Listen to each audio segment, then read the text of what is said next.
Welcome back to the PIO podcast. Today, I'm joined by Sergeant Major Daniel J Wallace of the United U.S. Army Public Affairs Bureau.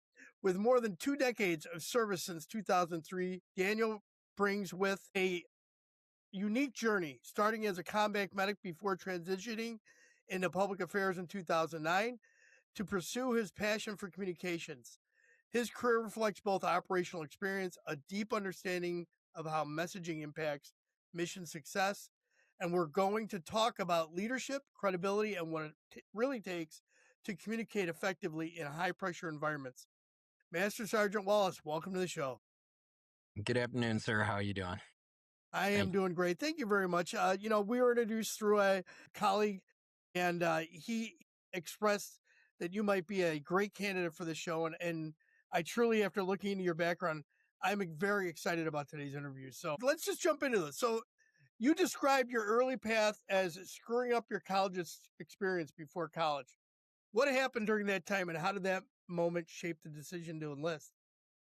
So when I went off right after high school, I tried out college for a little bit, and I had some money because I got into an accident when I was younger, and I really just did the young, dumb man thing and blew through it, kind of partying away the college experience, not showing up for my classes and needing a lot of discipline in my life. And I figured, I had one relative, second cousin who was in the Army. My grandfather and great grandfather had been in the military.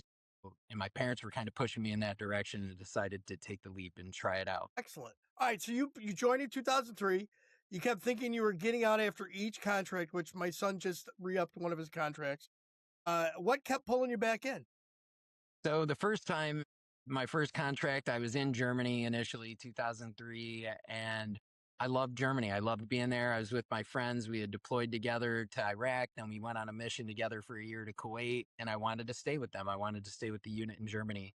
And so just that's what kept me there. And then the second time was an opportunity to um, switch and pursue PAO. And then after that one, I kind of knew I was fully committed to the Army at that point when my next contract track came around. Because I was looking at getting out on my second contract. I was only several months out and looking to go be an EMT on the outside as a medic, and they weren't making much money. So I did a cold knock on the door of a public affairs sergeant major at Fort Hood, and Sergeant Major Jamie Poston, and he didn't know me, I didn't know him, but he put a lot of trust in me, and I put my trust in him, and he helped me switch over to public affairs. Excellent. All right. So I'm going to ask you a thought question here. Looking back now, you're at 42. How do you view the younger version of yourself compared to who you are today? I was definitely more wild, idealistic, kind of a romanticized view of the world, kind of, the first time when I was thinking about getting out before staying in Germany, I had a plan. I'm originally from Ohio. I was going to have my mom like drive me all the way to the Upper Peninsula with a kayak, drop me off with a kayak and a tent, and just canoe all the way around through the Great Lakes till I got back to the Maumee River in Lake Erie. It was kind of that like idealistic, romanticized way of the world thinking. And now, though, I'm more pragmatic. I'm more analytical about things. All right. So you served in Iraq in 2004, Kuwait from 2006 to 2007. You spent time in Afghanistan. How do those deployments shape your understanding of communication in high stakes environments? I learned during those times that we can't overestimate our own capabilities and abilities, and we have to be honest with ourselves on what our limitations are, especially when you're working together as a team of individuals and you have to lean on one another. If you're overestimating yourself, you're potentially putting those around you at risk. You're potentially risking what the overall strategic outlook that the organization has on things, and I could be the limb factor that screws it up if I overestimate my capabilities. Excellent. All right. So early on, you were a combat medic in your career. You were on the front lines of human crisis. How did that experience influence how you tell your stories later as a public affairs professional?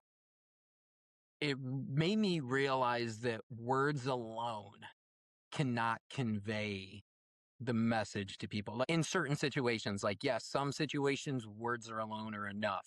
But when you want to talk about the realism of combat and war, the pictures, the videos, those are really convey what's going on out there.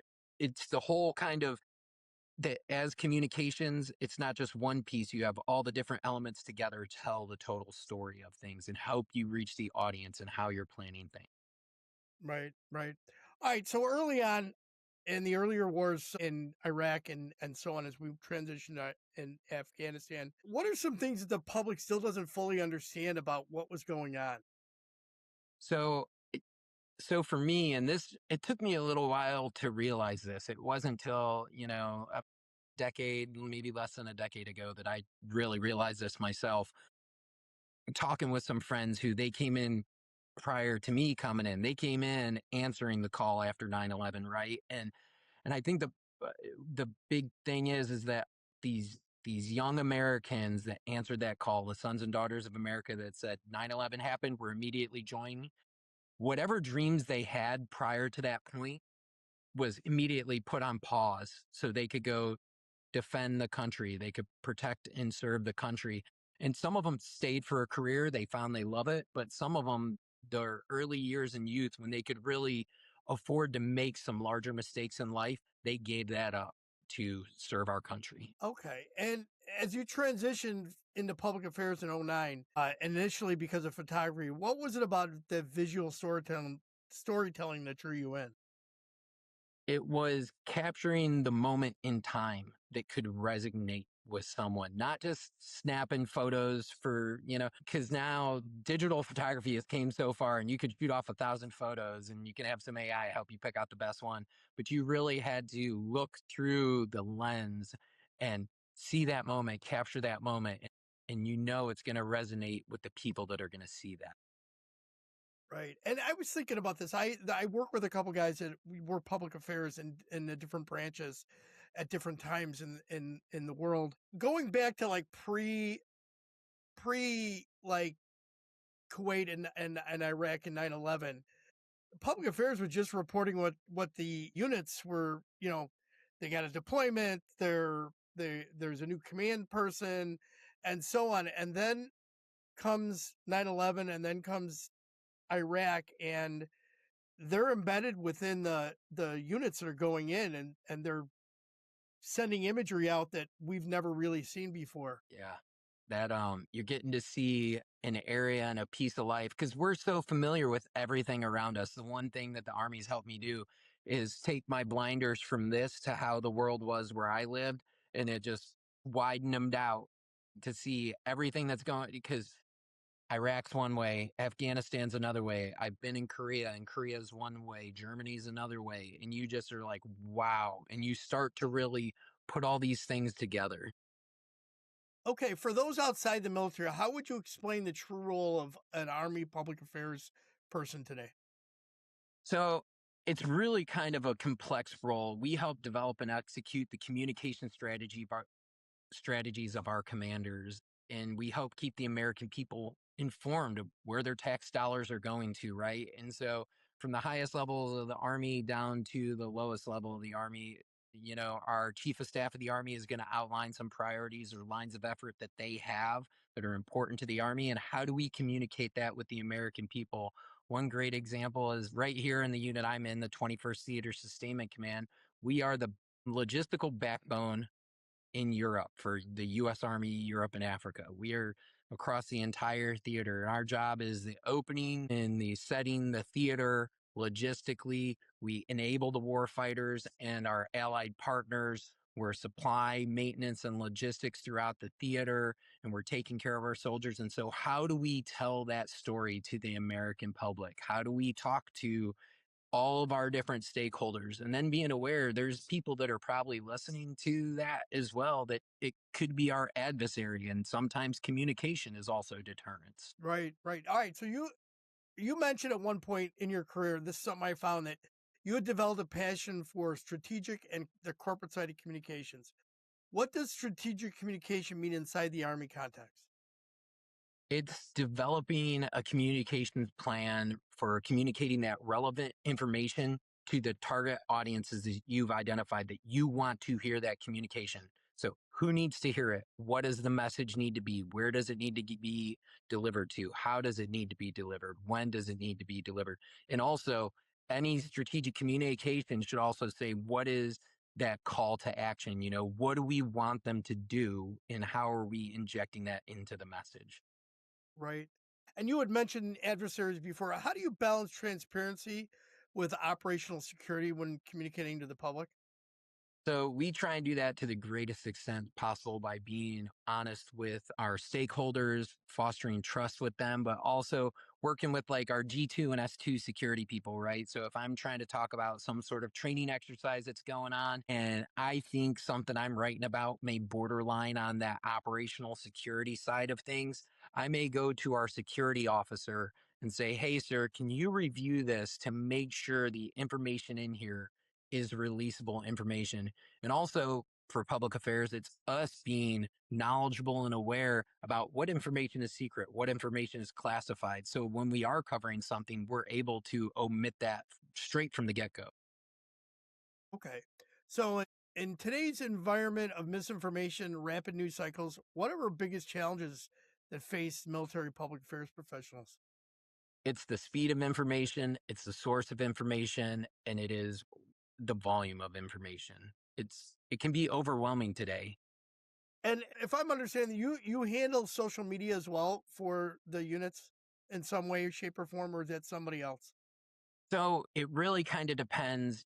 At a lower unit, you may only have one or two public affairs professionals there in the Army. And so they're going to be doing the whole full spectrum. In the organization I'm in, I have a social media manager. She is works for our office and we collaborate together. I get to have, I tell her, hey, this specific product, I want to have some oversight of that. Other products, I'm like, I don't need oversight of, this product. It's really, you know, that one it's going to be hard to really mess something like. All right, so you're probably not going to have much operational knowledge about this. I'm still going to ask this, though, but with social media and with the sheer amount of AI bots that are out there now that go after and target different accounts just because they're trying to change the narrative, especially in this day and age with the battle between Iran and so on. Have you experienced any of that coming, targeting your organizations? So I specifically experienced that when I was working for the Sergeant Major of the Army as his public affairs advisor, and and you see that a lot with military leaders. A lot of people, and this is definitely a warning to your audience that's out there. Always be weary if you have an invite from what they say is an official account of a military leader that's out there.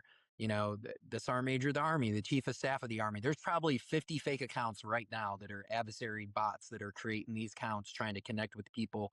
Or maybe it's not even adversaries. It's just some nefarious people who are trying to use it and say, because I've seen this where it's like, hey, can you give me $5,000 to help me out with donating to this thing? We Yeah, are never, our leaders will never have an official account that reaches out to somebody and asks them for money donations or to try and set up dates or other things. I've seen that as well. It is wild. nonstop. Yeah. All right. So, what separates a good PAO from a great one?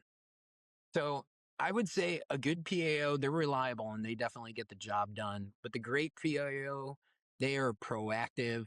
They can be successful by being reactive also. They can adapt to any situation and anticipate changes and information gaps that can arise. And I'll tell you from personal experience, because I've worked with some really great PAOs out there. And several of the times I've gotten the warning before going to work with them, hey, that person can be hard to work with. And I say, bring that on. I love if someone tells me, hey, the individual is hard to work with. 90% of the time, I found that the individual is just, they're on the grind, they're working hard, and they're getting things done. They're respected within the organization. They have the commander's trust and confidence. And every time I work with those individuals, I come away feeling good about myself, what we've done in the organization. Yeah. Was it hard? Yes. It was probably some of the hardest, longest nights I might have worked and longest days I've worked. But would I do it again? Yes, every day. Excellent. So, sir, can you walk me through a moment where you had to make a communication decision quickly that had real consequences? Yep, I If can. you could think of one. So when I was working for the Sergeant Major of the Army, we were rolling out some changes to the non-commissioned officer professional development curriculum as enlisted side, because we have officer side, we have warrant officers, and then we have enlisted and non-commissioned officer professional development. That's the schools that along the way the soldiers will attend that will develop them into the leaders they need to be. And what we used to have was in between those schools, you would attend online training that was certain number of hours. I think we totally tabulated it and totaled like 200 plus hours that you would have to do throughout the lifespan of your career. But a lot of it was seen where you could just click through it. And so I had teed it up with about 5 military influencers that are out there. I was giving them the information and I had given them a slide that was like, this is a slide with the information. I was working it. I wanted them to put it into the information space before us, create kind of a stir and a buzz about something that didn't come out officially. And then we would come over top and say, yep, this is true. Because I know if we just dropped it from the SMA's office, that it may not go as far as if these influencers got the word out there and people were like, we haven't seen this. Well, what happened was an earlier version of the slide that wasn't right. It was pre-decisional, didn't have all the right information somehow. And it wasn't one of the influencers. It was someone from the inner group that was working on this stuff had released it on a social media platform. And soon as I seen that, I was like, oh my gosh, I don't have time to like go up and back brief everybody and see if we can come together for hours. I immediately called the influencers, sent out a message to them and said, go live with your stuff now. So we could try and quickly control what was the wrong version with the right version. Okay, excellent. All right. So when information is incomplete or it's changing rapidly, how do you advise leadership on what to say and when to say it? So, and this is through what I've learned is through watching those great PAOs I was talking about.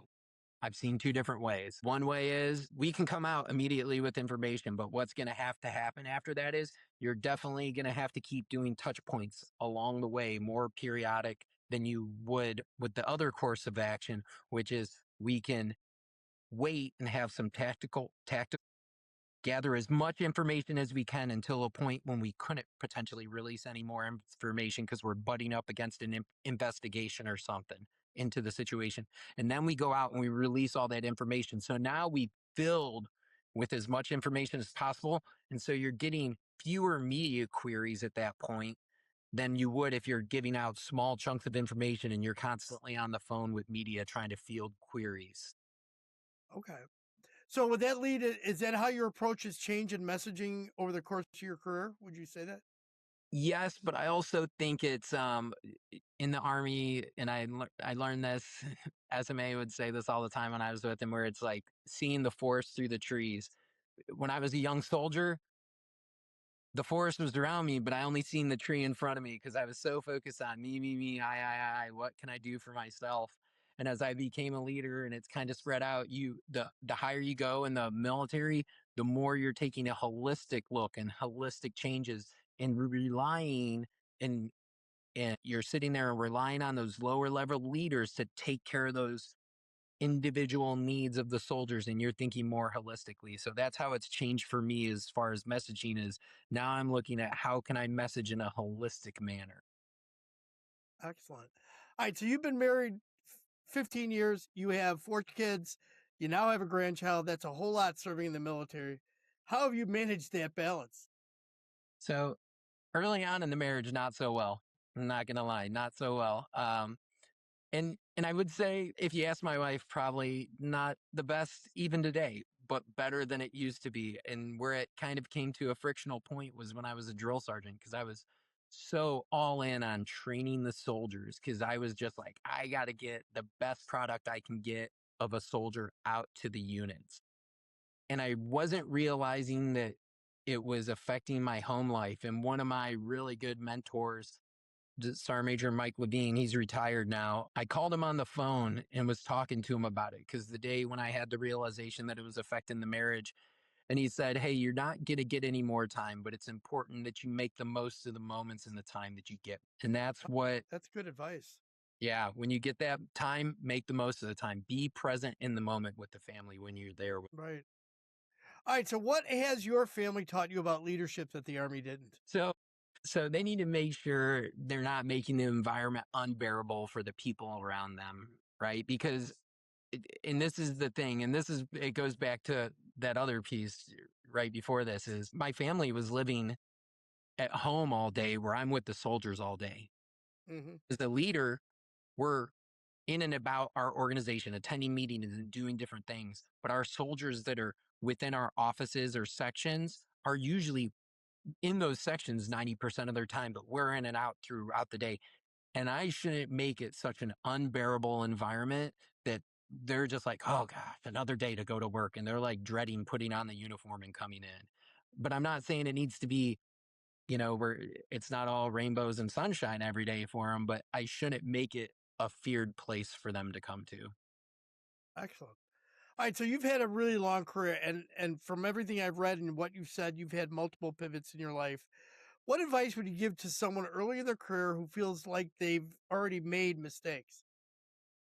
Mistakes can be overcome, right? But you have to be honest and upfront with yourself about that mistake. You have to be honest, was the mistake truly my fault? You know, they have the saying where like every time you point a finger at someone, you're pointing three fingers back at yourself scenario. So it's being honest about that. And then you can make mistakes periodically. I still make mistakes. I am by far not the most perfect individual. I have not arrived or anything like that. But you have to be able to learn from them, have some emotional intelligence to look at it and say, this was my fault and what triggered this mistake, and not continue to make that same mistake. I like that. That's good. So, as you mentor young soldiers or junior communicators who are trying to find their path, what kind of advice would you have for them?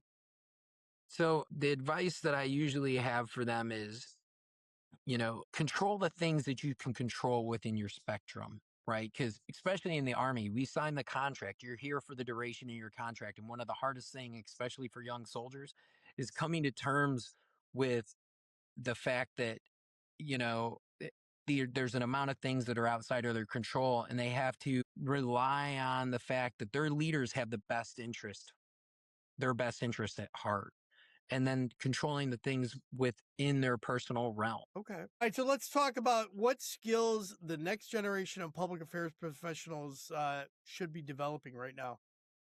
So I'll say first and foremost, it's being really good at the basics, right? Those things never go out of style. I've watched this the other day and I talked to my own soldiers about this. Since digital cameras now, they have the screens that you can flip them and pull them out and you can look at them. And, I seen one of my soldiers and they're at an event, like looking at the screen, and I'm just like, look through the glass, right? Because you can keep one eye open looking at everything else. But if you're focused on that screen, unless you have amazing peripheral vision, you're going to miss some other stuff. So that's just the basic, keeping your eye through the glass and you're watching for that moment and waiting and you're being patient. That's basics. Focus on the basics. If you're really great at the basics, you're never going to fail, right? And then you move on to the advanced. Right. That's true. From your perspective, what can a civilian public information officer learn from the military public affairs officer? I think it would be about doing more with less. So, of course, and I'm not saying that civilians aren't doing more with less, but we are definitely, you know, we get the budget every year, but then the budget, that pie is sliced up across all the services and then it trickles down to the units. And by the time it reaches down to the lower level public affairs people, you may have a really small chunk of that budget. So it's how can I do more with less money, less people, less time, less resources? And if you can be successful with that, when the resources are abundant and the money's abundant and the people are abundant, sky's the limit. Okay. All right. So, here's a question. Where do you see the biggest disconnect between how the military communicates and how the public receives that information? So I wouldn't really call it a disconnect. I would personally say it's more of a disadvantage for the military, right? So we have the Army Enterprise Marketing Office, and they handle the marketing for recruiting, right? But the rest of Army Public Affairs, we can't pay to play. And in today's world of social media, when you got to pay to boost your content, Hmm. we can't do that. And we have to put our content on social media and hope that it's reaching as many people as it can reach. And so that's where we have to be very strategic in how we develop our communication plans and making sure we hone in our target audiences, making sure that, hey, if we're trying to reach Gen X or millennials or this, in knowing how each type of generation consumes their media, that we're shaping the communications content towards that generation so we can hit that perfect audience because we can't we can't pay to boost anything. Right, right. And that's the way most public information officers are too. They don't have that ability to pay to boost anything either. All right, after more than 2 decades in uniform, what are you most proud of? I think it's been the times where I've gotten to help soldiers with their issues. I've loved public affairs. I loved being a medic, but when a soldier comes up to me with an issue and I can fix their issue, that's putting a good impression upon them about that their leaders care about them because we do. And that's more likely to develop them into saying, I want to be a leader and I want to help someone too. If you could go back and talk to yourself in 2003, what would you say? I tell myself to continue the course. I love where I'm at in this moment in life. I'm, amazing family, amazing job, things, it's not without its ebbs and flows, but if I changed something in the past, I might not. If I went back and say, hey, remember when that friend talked to you about Bitcoin in 2010? Invest, buy 1,000 of them and stuff. I might not be where I'm at today as a sergeant major because, I don't think money can buy the amount of happiness I have of working with the soldiers and working for the Army. Right.